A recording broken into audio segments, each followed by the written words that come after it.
క్రీస్తు సంఘం కొరకు ప్రార్థన చేస్తూ దేవునికి మహిమ కలుగును గాక. ప్రార్థనలో పోరాడుతూ, ప్రార్థనలో కుటుంబాలను తీసుకొచ్చి ప్రార్థనలో జాయిన్ చేస్తూ వారి క్షేమం కొరకు, వారి అభివృద్ధి కొరకు, వారి యొక్క స్థితిగతుల కొరకు ప్రార్థనలో పోరాడే యోధుడట. ఒక తల్లిలాగా ప్రార్థిస్తాడట ఈ యొక్క ఎపఫ్రా. దేవుడికి మహిమ కలుగును గాక. దేవుడు ఎన్ని చక్కటి విషయాలు చెప్తుండు ఎపఫ్రా గురించి. పౌలు గారు తేల్చి చెప్తుండు ఏమని, దేవుడికి మహిమ. సంఘంలో అందరి సంపూర్ణత కోరుతుండట.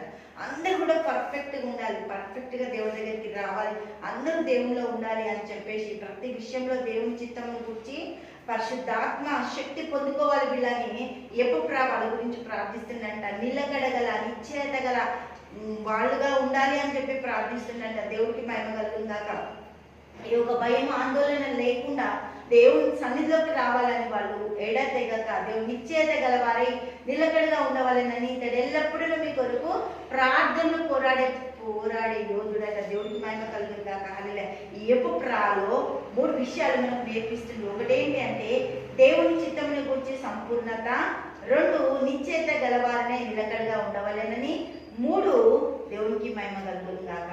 ఇతడు ప్రార్థనలో గోజాడుతుందంట, ప్రార్థన శక్తిని చూపిస్తుందంట అందరికి. దేవునికి స్తోత్రం. హల్లెలూయా. ఈ 3 మన జీవితాలలో ఉండాలి. ఈ 3 మన జీవితాలలో, మన సంఘాలలో పనిచేయాలి. దేవునికి మహిమ కలుగును గాక. ప్రార్థనలో పోరాడుతుండు. హల్లెలూయా. దేవునికి స్తోత్రం. ఎపఫ్రా ప్రార్థనలో చాలా ఎత్తుకు ఎదిగిండు. చిన్న విషయాలు కాదంట, అవసరాల కంటే అత్యధికమైన గొప్ప పెద్ద ప్రణాళికలు ప్రార్థించే ప్రార్థన యోధుడిగా అయిపోయినట్టు. దేవుడికి మహిమ కలుగును గాక.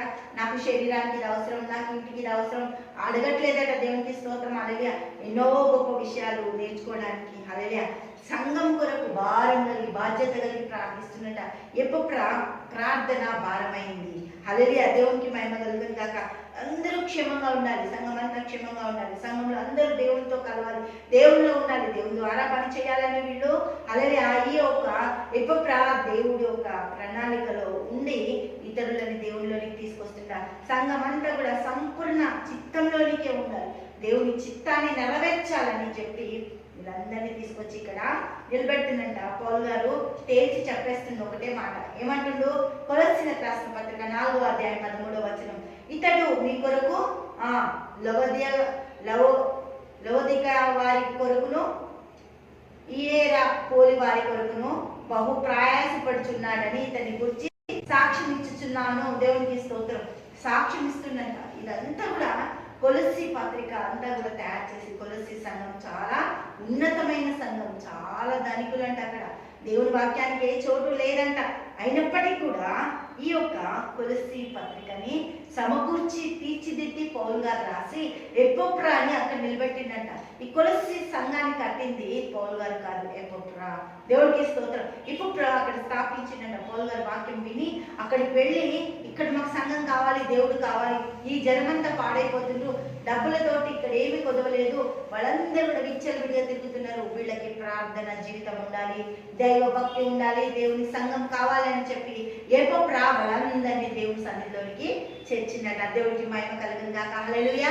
తండ్రి యేసుకి స్తోత్రాలు. గొప్ప అద్భుతాలు చేస్తుంది తండ్రి. నీ బిడ్డలు దీవించి ఆశించి కృప చూపించి గొప్ప ధన్యత దయచేసి మా ఆయనతో నింపండి. అన్ని రంగాల్లోనూ ఆశీర్వదించి దీవించి సహాయత దయచేసి నీ కృపానికి కనికరం దయచేసి మనం స్తోత్రాలు చేస్తూ యేసు నామమున ప్రార్థిస్తున్నాము తండ్రి. ఆమేన్, ఆమేన్, ఆమేన్.